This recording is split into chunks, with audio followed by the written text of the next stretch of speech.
핵심 주제는 죽음 전에 최선의 삶을 살 것에 대해서 또 이야기하고 있습니다. 오늘 전도서의 말씀은 인생에 있어서의 참된 희망과 복됨이 바로 하나님의 은혜 가운데 있음을 또 이야기하는데, 결국 하나님을 배제한 모든 것들은 그 안에서의 인생의 모든 것들이 헛될 수밖에 없음을 성경은 또 이야기합니다. 2절 보면 모든 사람에게 임하는 모든 것이 일반이라. 살고 있는 사람 모든 사람이 다 죽을 수밖에 없는데, 의인과 악인, 선한 자와 깨끗한 자, 깨끗하지 아니한 자, 모든 사람이 다 한순간에 이제 언젠가는 다 죽음의 길로 들어설 수밖에 없다라는 것에 대해서 또 이야기합니다.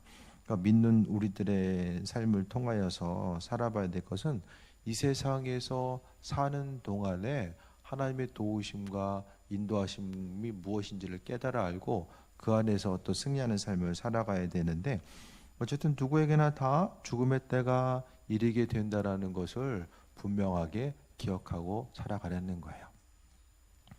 신앙생활한다라는 것은 어쨌든 그 눈에 보이는 세계뿐만 아니라 보이지 않는 세계에 대한 관심을 가지고 살아가잖아요. 만약에 여러분 신앙생활 안 했으면은 그냥 눈에 보이는 것만 가지고 사는 거 아니에요. 그렇죠? 보이지 않는 영적 세계에 대해서 전혀 모르고, 그러니까 사람이 죽음 이후의 삶, 또 보이는 것뿐만 아니라 보이지 않는 세계를 바라보며 살아가는 것, 이것이 상당히 고차원적인 생각이거든요. 그렇지 않습니까? 믿지 않는 사람들은 눈에 보이는 것만 생각하기도 급급하며 살아요. 근데 우리는 눈에 보이는 것만 바라보기도 힘든 이 세상에 보이지 않는 세계까지 신경 쓰면서 우리는 살아가는 거죠. 그러니까 신앙생활한다라는 것은 상당히 고차원적인 그 삶을 살아가고 있는 것과 마찬가지예요. 그래서 우리가 정말 신앙인이기 때문에 삶의 문제, 죽음의 문제, 인생 가운데 내 문제, 옆 사람의 문제, 주변 사람들 다 두루두루 생각하고 바라보고 나아갈 수 있는 것은 바로 하나님의 은혜와 인도하심이 그 안에 있기 때문입니다. 3절 보면 모든 사람의 결국은 일반이라. 이것은 해 아래서 행해지는 모든 일 중에 악한 것이니 곧 인생의 마음은 악이 가득하여서 그들의 평생에 미친 마음을 품고 있다가 후에는 죽은 자들에게로 돌아가는 것이라. 눈에 보이는 여러 가지 일들이 있지만 결국에는 죽은 자들에게 돌아가는 것. 이 구약에서 보면은 구약은 천국에 대한 생각, 그것이 잘 나오지 않아요. 유대인들이 생각했었던 그 죽음 이유는 그냥 단지 그냥 어두운 곳으로 돌아간다, 그 정도만 의미성을 갖게 되는데, 어쨌든 그 안에서 하나님의 이끄심과 인도하심이 있지만 이들은, 유대인들은 많이 이제 천국에 대한 소망한 부분에 있어서는 많이 생각해 보지 못한 것 같아요. 그런데 신약에 오면서 또 그리스도 예수의 인도하심을 통하여서 또 그 과정 가운데서 그들은 하나님의 살아계심, 천국에 대한 소망함과 또 기대감이 무엇인지를 깨달아 알게 되고, 하지만 구약에서의 내용을 통해 보게 되면 그래도 그 가운데서 하나님의 축복과 하나님 나라에 대한 기대함과 소망감이 또 신약을 통해서 비춰보게 되면은 그 안에서의 또 은혜와 인도하심을 바라보게 됩니다. 그래서 이제 죽은 자들에게로 돌아간다라고 이야기하면서 결국에는 그러면은 세상에서의 삶이 한 곳으로 죽음으로 다 돌아가게 되는데, 우리가 맡겨진 삶, 남겨진 삶을 어떻게 살아가야 될 것인가, 그것을 보는 거예요. 4절에 모든 산자들 중에 들어있는 자들에게는 누구나 소망이 있으면 산 개가 죽은 사자보다 낫기 때문이다 라고 이야기합니다. 산 개가 죽은 사자보다 낫다. 이게 바로 이제 세상에서의 중심이죠. 아무리 힘들어도 죽은 사람보다 낫다는 거예요. 왜냐하면은 죽으면 끝이에요. 뭐가 끝이냐면은 뭐 다 허무하게 흘러간다는 것이 아니라 생명이 있기 때문에 하나님과 누릴 수 있는, 그리스도 예수와 교제할 수 있는 그 부분이 있거든요. 그러니까 이 세상에서 있을 때만이 우리가 주님의 음성 들어야 된다 계속 이야기하잖아요. 주님의 음성 들어야지, 그것을 위해서 힘쓰고 노력하는 거, 보이지 않는 주님이지만은 그래도 주님을 찾고자 힘쓰고자 발견하는 그 갈망함 자체는 생명이 있을 때만이 가능해요. 천국 가면 그냥 봐도 돼야 하는 거예요. 그 안에서는 그리스도 예수를 갈망하는 것 자체가 이 세상에서만큼 더할 수 없다라는 거예요. 그냥 보면 되니까.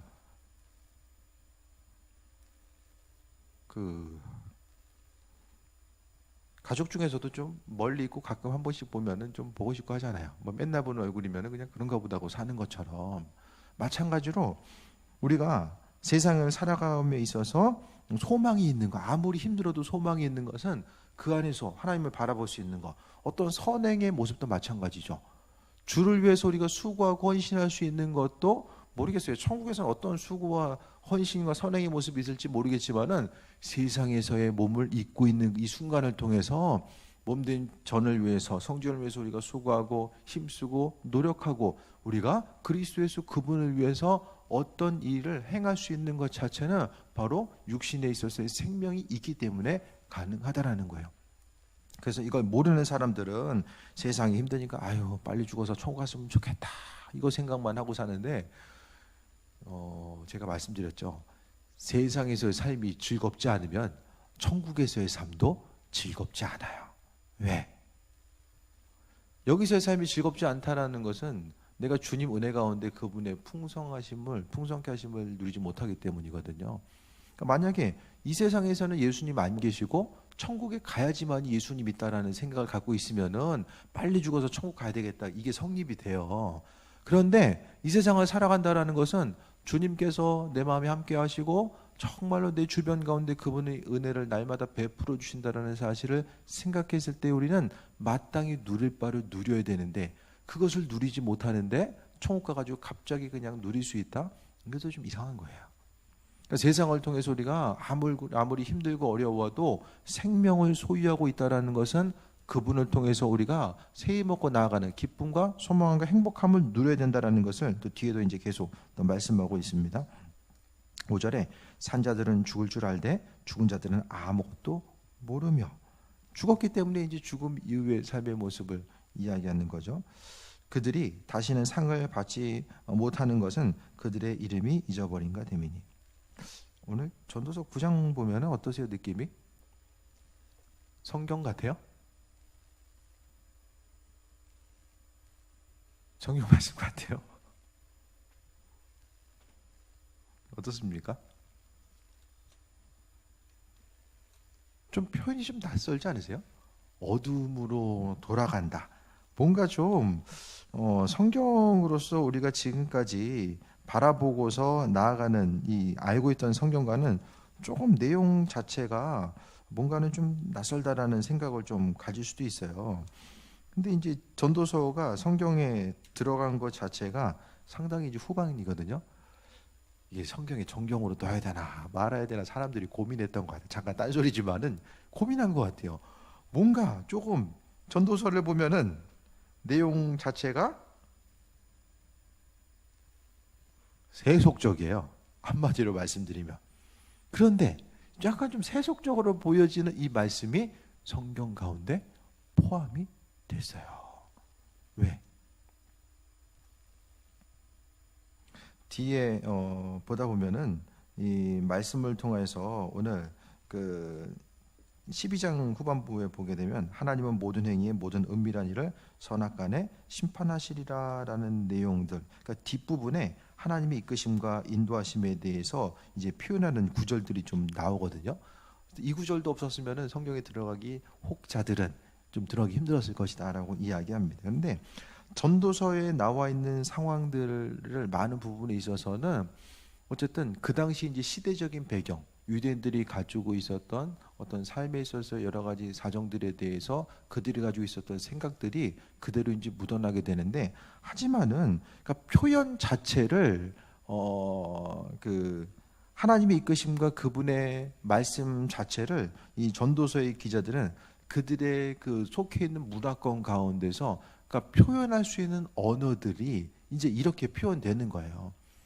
그러니까 어떻게 생각하면 상당히 세속적이고 뭐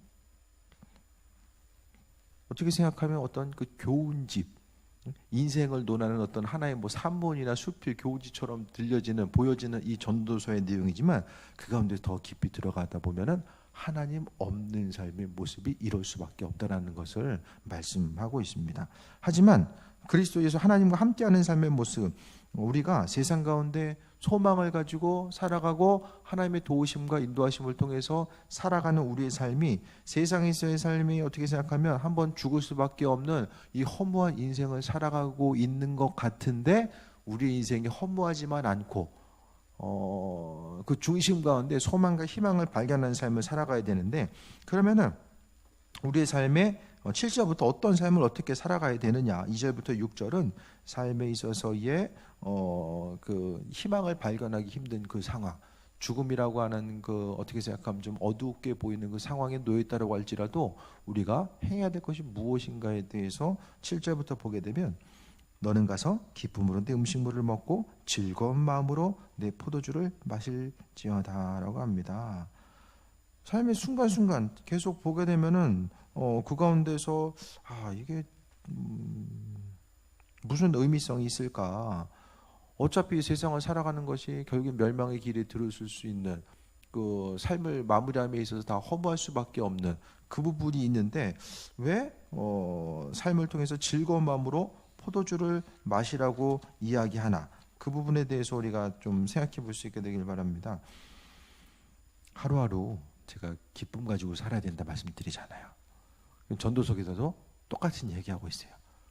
똑같은 인생에 있어서의 고난과 어려움, 또 고통의 순간이 있지만은, 하지만 그 가운데서 세이 먹고 하루하루 믿음으로 또 승리하는 삶의 모습 자체를 이야기하는데, 전도서가 1장을 통해서 우리에게 준 핵심 명제는 다 헛되다라고 이야기합니다. 눈에 보여지는 건 다 헛되다라고 이야기해요.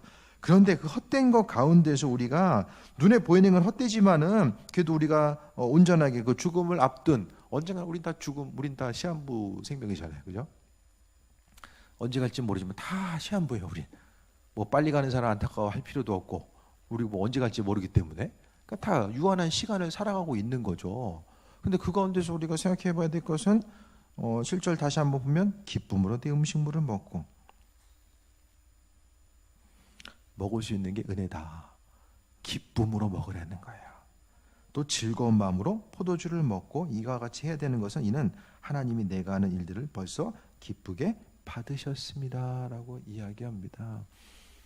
그러니까 우리가 즐거운 마음을 가지고 기쁨으로 누리는 것도 정말 중요해요. 우리의 삶을 하나님께서 받으시는데 예배의 순간만 그분께서 받으시는 것이 아니라 하루하루 기쁘고 즐겁고 소망감 가지고 살아가는 것. 그러니까 맨날 뭐 이 당시에 보게 되면 뭐 음식을 먹고 포도주도 마찬가지로 뭐 많은 화려한 것들이 아니라 날마다 동일한 거 반복해서 먹는다라고 할지라도 삶의 순간순간 기뻐해야 될 것, 하나님께서 그 일상적인 삶의 모습을 받으시고 함께 하시는 것. 그러니까 하나님은 예배만 받으시는 분이 아니라 우리의 삶의 일상의 순간순간을 받으시는 거예요. 가장 중요한 예배는 뭘까요? 교회에 나와서 예배하는 것도 중요하지만, 그러니까 여러분이 하나님 향해서 할 수 있는 최고의 헌신은 뭐냐면은 그분을 생각하는 거죠. 하나님 여러분에게 가장 원하는 그분을 생각하는 거예요. 생각하고 그분께서 마음을 허락해 주시면 그것을 통해서 또 마음 주신 대로 믿음으로 또 승리하고 살아가는 거죠. 그러니까 생각한다라는 것은 관심이 있는 것이고, 생각한다라는 것은 하나님의 도우심과 예비하심이 내 삶에 있음에 대해서 기억하는 거예요. 그래서 우리의 삶의 모습, 어떤 삶을 어떻게 살아가야 되느냐, 첫 번째 이야기한 것처럼 음식을 먹고 움직이고 삶의 일상적인 생활 가운데서 기쁨으로 즐거운 마음으로, 기쁘고 즐거운 마음 가운데 나아가야 되고, 8절 보면 내 의복을 항상 희게 하며 내 머리에 향 기름을 그치지 아니하도록 할지니라 라고 이야기합니다. 이것도 마찬가지로 삶의 순간순간이 기쁨으로 살아가는 거예요. 어둡고 또 힘든 고난의 순간이 있다라고 할지라도 희게 하라는 거, 의복을 희게 하고 머리에 기름을 그치지 아니하라는 것은 삶의 순간순간, 환경적인 어려움이 있다라고 할지라도 그 안에 있어서의 일상적인 생활 가운데서 기쁨과 소망감이 넘치는 삶의 모습을 이야기합니다. 9절에 내 헛된 평생의 모든 날들 곧 하나님이 해 아래에서 내게 주신 모든 헛된 날에 내가 사랑하는 아내와 함께 즐겁게 살지어다. 그것이 내가 평생 헤아리서 수고하고 얻은 내 몫이니라라고 합니다. 그러니까 이것은 일상적인 그 삶에 있어서의 반복되는 순간 자체에 대해서 기쁨과 소망함을 누릴 것에 대해서 말씀하고 있어요. 그러니까 인생에 있어서 어떤 행복의 요소는 크고 거창한 데서 오는 것이 아니라 항상 우리가 일상적으로 반복되는 순간순간 하루의 삶이 너무나도 귀중한 순간이라는 것을 또 말씀하고 있습니다. 10절 보면 내 손이 이를 얻는 대로 힘을 다하여 할지어다. 내가 장차 들어갈 소홀에는 일도 없고 계획도 없고 지식도 없고 지혜도 없습니다. 이것을 죽으면 만사 끝난다라는 것으로 받아들이기보다는 앞서서 초반에 이야기했던 것처럼 육신의 몸을 입고 있기 때문에 주를 위해서 헌신할 수도 있고 또 소망과 기대함을 가질 수 있는 거죠. 그러니까 우리에게는 중요한 것은 기회가 있다라는 거예요. 이미 죽어서 여러분 천국 가는 사람 부럽습니까? 천국 부러우세요? 잽싸게 가고 싶으세요? 제가 다시 한번 말씀드릴게요. 천국에 있는 사람도 우리를 부러워합니다. 물론 지옥에 있는 사람도 우리 부러워하겠지만은 천국에 있는 사람도 우리 부러워해요. 죽으면 끝이라니까요. 더 이상 뭘 할 수가 없어요. 살아 있으니까 그래서 순간순간 좀 고민할 때도 있지만 내가 주를 위해서 살아야 되겠구나. 인생 가운데 날마다 죄 가운데 또 살아간다라고 할지라도 그래도 그 가운데서 주의 음성 들으려고 힘쓰고 주님과의 깊은 관계성과 교제함의 모습, 그 풍성함을 내가 가지고 살아가야 되겠다. 살고 있으니까 이제 가능한 거죠. 그런데 이 소중한 시간들을 내가 이것도 하고 좀 저것도 해야 되는데 이 목표를 이루어야 되고 이쯤이면 좀 이 부분은 또 내가 원하는 대로 이렇게 돼 있어야 되는데 항상 인생의 순간이 후회와 아쉬움과 안타까움, 목표를 이루어야 되는데 언제 이루지라고 하는 이 조급한 마음을 가지고 살아가기에는 인생 자체가 너무나도 빠르게 지나가게 되고 세상에서의 삶의 모습이 주님 원하시는 그 하루하루의 삶에 있어서의 기쁨을 누리지 못한다라고 한다면 정말로 인생 자체가 헛될 수밖에 없다라는 것에 대해서 오늘 본문은 다시 한번 말씀하고 있습니다. 평생을 수고하고 쌓아놓은 것이 있어도 그것이 없어지는 것도 한순간이고 순간의 선택을 잘못함으로 인하여서 또 수많은 어려움들도 경험하는 것들도 또 주변에서 보게 됩니다. 하지만 우리는 하루하루 최선의 삶을 살아야 되는데 이 최선의 삶이라는 것은 두 가지예요. 일상생활 가운데서 하나님께서 허락하신 이 삶의 여정 가운데 우리가 기쁨과 풍성함을 누리는 것, 그러니까 주신 것에 대해서 무조건 감사하는 것. 지난주부터 얘기했던 것처럼 무조건 주신 것에 대해서 큰 것이든 작은 것이든 그 안에서 날마다 감사하는 삶을 살아가는 것이고 그 다음의 모습이 하나님께서 준 일들 가운데서 최선을 다해서 살아가는 거예요. 그러니까 우리가 할 수 있는 최고의 모습은 헌신은 주의 음성에 귀를 기울이는 것이고 그분께서 우리 각 사람에게 허락하신 그 말씀대로 믿음으로 순종하면서 쓰임 받고자 하는 것입니다. 어떤 일을 행동하고 결정하고자 했을 때에 주님의 음성에 대해서 귀를 기울이지 않으면 정말로 눈에 보이는 환경 따라 결정해요. 형편 따라 환경 따라 결정합니다. 그렇게 하면 정말 주님 원하시는 온전한 결정이 이루어질 수가 없어요. 오로지 하나님 원하시는 결정 또 믿음으로 승리하는 삶의 여정은 다른 것이 아니라 주님께서 보시기에 합한 자로서 하루하루 오늘 하루의 삶이 하나님께서 허락하신 내 인생에 있어서 최고의 하루라는 거. 내일도 마찬가지죠. 내일 하루 또 나름대로 또 할 일들이 많이 있잖아요. 또 잠을 자고 일어나면 또 내일 아침에 또 해야 될 일들, 하루 종일 해야 될 일들이 있는데 그 가운데서 어쨌든 그 일들을 행할 수 있다라는 것 자체가 은혜이고 감사하면서 살아가는 것입니다. 모든 삶의 여정 가운데 죽음 전에 최선의 삶을 살아가는 것. 죽음 전이라는 건 다 우리 마찬가지잖아요. 다 죽음 전이잖아요. 다. 최선을 다해서 살아가는 것 자체.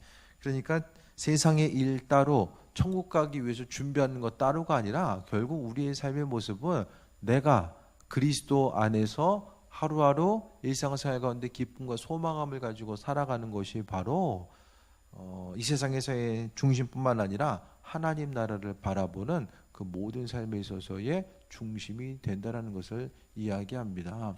내가 힘들고 어렵지만 좀 전도하는 거 힘들고 어렵지만 그 가운데서 하나님의 도우심과 예비하심을 통해서 우리가 힘쓰고 노력하는 거, 그러니까 주를 위해서 수고할 수 있는 거, 내가 내 인생의 다른 부분이 아니라 그리스도 예수 때문에 삶에 있어서의 고난의 모습을 감당할 수 있는 것도 그 안에서의 또 힘들지만 기쁨을 누려야 되는 이유도 바로 주님께서 기뻐 받으시고 은혜로 함께 하시기 때문입니다. 이 한 주간의 삶을 살아감에 있어서도 좀 기뻐하시기 바랍니다. 기뻐하는 삶. 세상에 아무리 나를 힘들게 하는 무엇인가 누군가가 있다라고 할지라도 그 안에서의 기쁨과 소망함을 가지고 살아가는 거죠. 그래서 주님의 음성에 계속해서 귀를 기울이시고 또 그 가운데서 하나님께서 이 세상을 통하여서 기뻐 받으시길 원하시는 것이 무엇일까에 대해서 또 한 번 더 돌아보고 나아가는 거예요. 그래서 순간순간이 또 모여지다 보면은 더욱더 우리의 심령 가운데서 또 하나님의 음성이 또 우리 심령 가운데 풍성해지고 그 예비하심 따라 나아가는 것입니다. 하나님은 우리의 인생을 계획하고 계시다라는 거. 이번 한 주간 우리 한 사람 한 사람의 수고와 헌신 또 주의 음성을 듣고자 하는 그 한 사람을 통해서 이 한 주간도 하나님 나라를 확장시켜 나아가시고 또 은혜로 더해 주실 것입니다. 그래서 지난번도 말씀드렸던 것처럼 좀 큰 생각을 가지고 큰 마음을 품고 눈에 보이는 것을 넘어서는 좀 큰 마음을 가지고 살아가는 것. 환경 가운데 갇히다 보면은 시간 지나면 내가 굳이 저 일에 목숨 걸지 않아도 됐는데 괜히 거기서 목숨 걸다가 좀 마음에 좀 여유를 가지시고 그거 바라보다 보면 또 하나님께서 또 그 가운데서 또 은혜를 허락하셔서 또 지혜도 하시고 함께 해주십니다. 날마다의 삶을 통해서 하나님 바라보시고 이 한 주간 세밀하게 일하시는 그분을 발견하고 또 기도와 말씀을 통해서 충만하게 나아가다 보면 그리스도 예수 주님을 경험하는 귀한 삶을 살게 됩니다. 여러분의 인생 가운데서 하루하루의 삶이 오늘 7절 말씀 한 구절 더 봅니다. 너는 가서 기쁨으로 내 음식물을 먹고 즐거운 마음으로 내 포도주를 마실지어다. 이는 하나님이 내가 하는 일들을 벌써 기쁘게 받으셨음이니라 라고 합니다. 일상적으로 반복되는 순간순간이 그냥 교회에 와가지고 열심히 주일을 할 때는 하나님 지켜봐주고 계시고 그것을 통해서만 영광 받으시는 것이 아니라 여러분 일상 가운데서 기쁘고 평안함으로 나아가는 그 삶의 여정 가운데서 하나님께서 은혜 더하시고 인도하심을 경험할 수 있게 될 것입니다. 믿음으로 승리하고 예수님 때문에 기쁘고 즐겁고 행복한 존귀한 또 한 주간 남은 삶이 되시길 축원드립니다. 기도하겠습니다. 주님의 사랑에 감사합니다. 삶의 여정마다 은혜 더하여 주시고 또 주님만이 행하실 수 있는 일들을 우리의 삶을 통해서 펼치시고 인도해 주옵소서. 세월을 아끼게 하시고 시대를 분별하게 하시며 아버지 하나님 주님의 뜻과 인도하심이 무엇인지를 그 분별할 수 있는 은혜를 허락하여 주옵소서. 생각하고 행동하고 말하는 순간순간이 아버지 마음에 합한 것으로서 펼쳐지길 원하오니 은혜로 임하여 주옵소서. 감사드리며 예수님의 이름으로 기도했습니다. 아멘.